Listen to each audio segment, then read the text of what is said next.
The Pool Wars, a tale of neighborhood tyranny and triumph. It was 6:32 in the morning when I jolted awake to a sound that didn't bellow our rush of water like a faucet left running.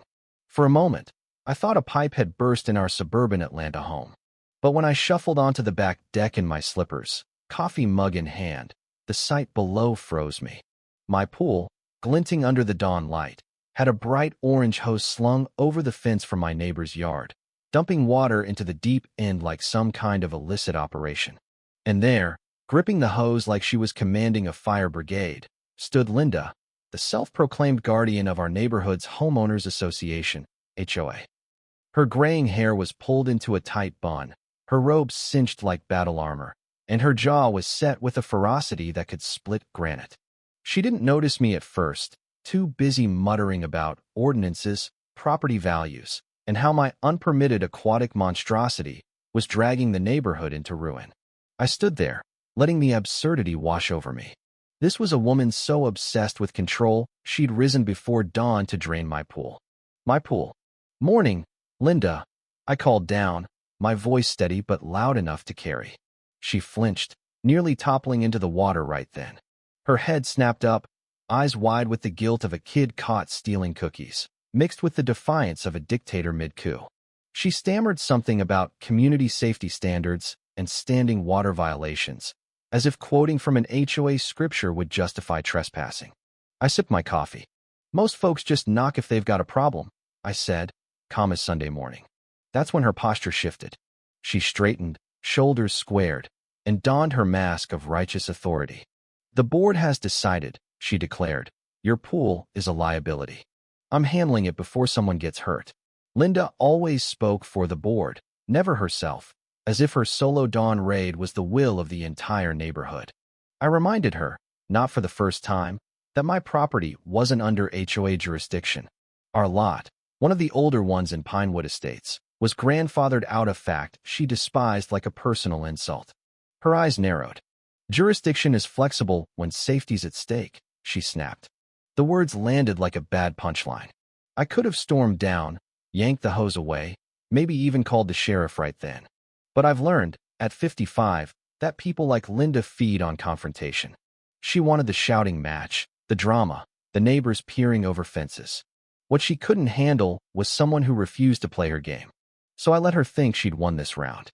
I turned, closed the deck door with a deliberate click, and watched through the blinds as she smirked, coiled her hose, and strutted back to her yard like she'd just brokered world peace.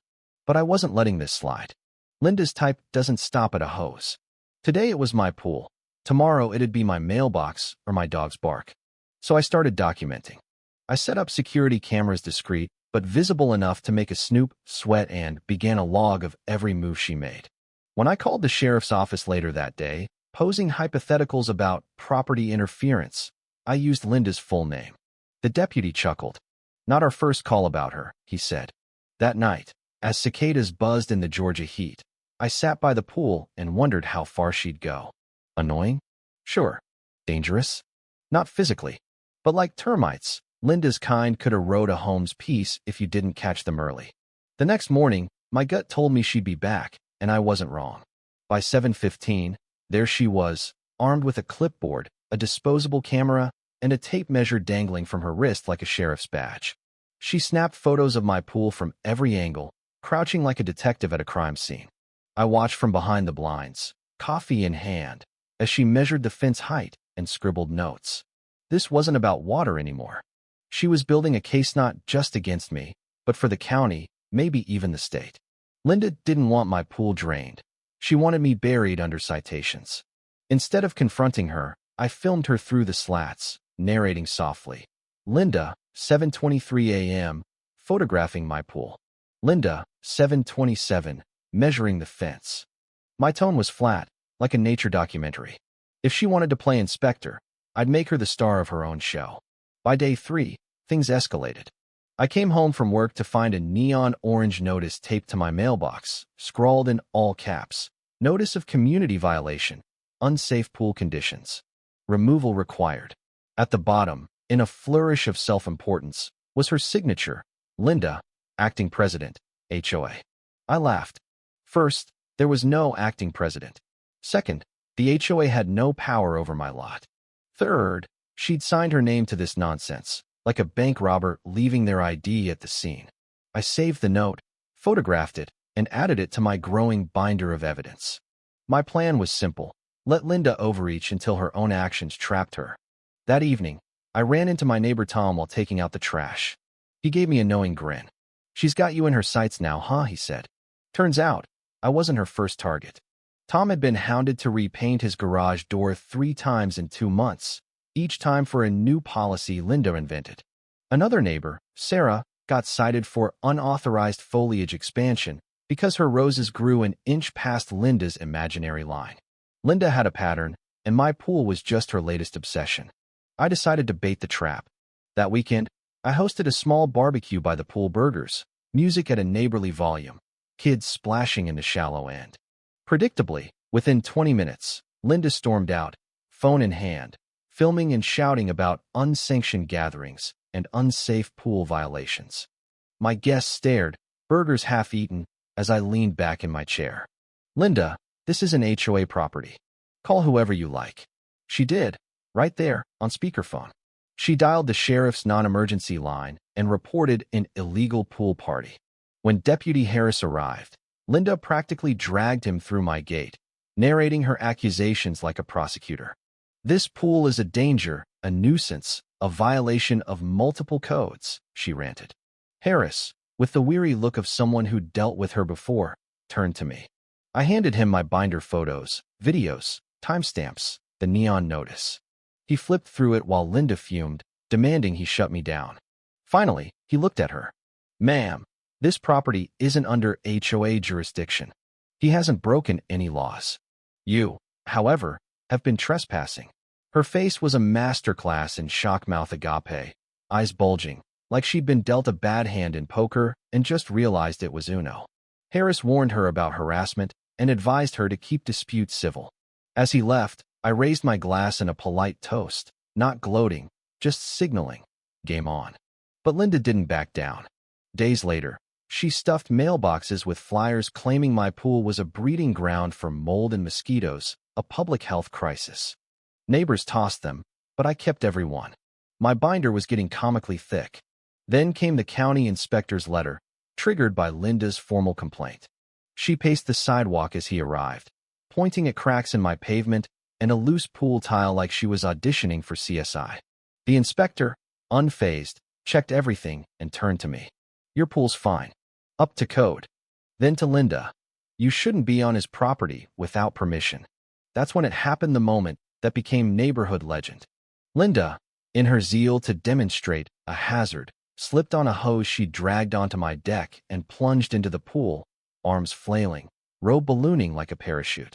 The sheriff, who'd arrived to oversee the inspection, stood there, shoes soaked, as she thrashed and screamed about conspiracies and attempted murder.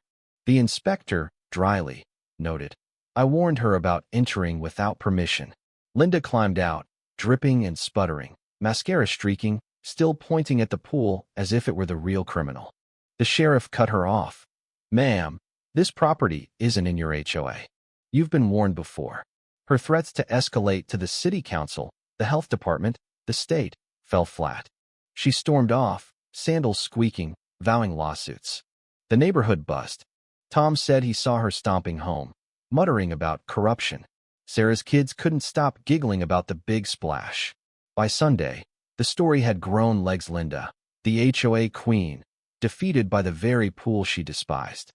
But humiliation only fueled her. She taped new notices to my mailbox: unsafe chemical storage, unlicensed aquatic facility, even biological weapon hazard. Each was signed Linda, acting president. Then came a certified letter from a supposed attorney, accusing me of negligent endangerment and demanding I drain the pool. I called the law firm. A tired paralegal confirmed they had no client named Linda. She'd faked it. That was my opening. I reported the forgery, harassment, and vandalism, now including a slashed pool cover and a bag of fertilizer dumped into my pool, turning the water green. The sheriff returned with a deputy, flipping through my binder with raised eyebrows. "This is comprehensive," one said.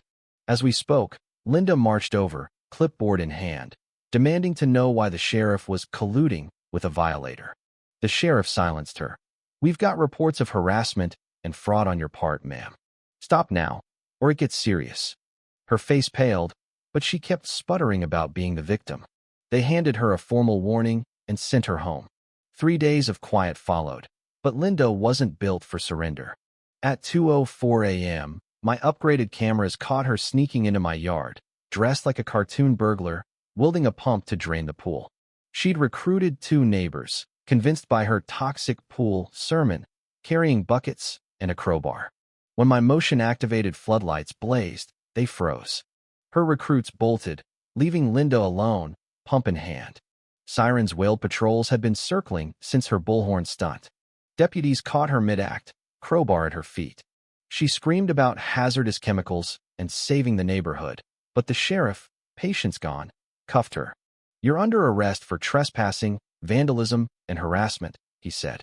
She fought the whole way to the cruiser, her voice fading as it drove off. The aftermath was glorious. The neighborhood felt lighter. Kids biked past without glares. Sarah brought muffins, joking about the pool wars.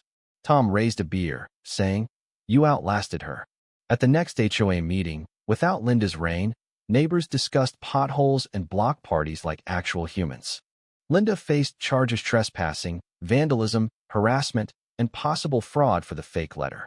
Her reputation was shredded, her HOA throne toppled. My pool sparkled again, just a pool, not a battleground. I'd sit on the deck, coffee in hand, listening to the water's gentle lap, not Linda's rants. Months later, I hosted that block party. Kids splashed, burgers sizzled, and laughter filled the air. Linda's house stayed dark. She didn't show. The real victory wasn't her arrest or my binder, it was the silence, the kind that means peace. I'd learned Linda thrived on chaos but crumbled under exposure. The sheriff confided her pool plunge was now department folklore, retold with chuckles at roll call. Gravity, it seems, always teaches the best lessons. What do you think? Was Linda's crusade just a power trip, or did she genuinely believe she was saving the neighborhood? Have you faced a bully like her in your own life? Drop your thoughts in the comments below. Let's talk about standing up to injustice and the line between vigilance and vengeance. Your voice matters, so share your take.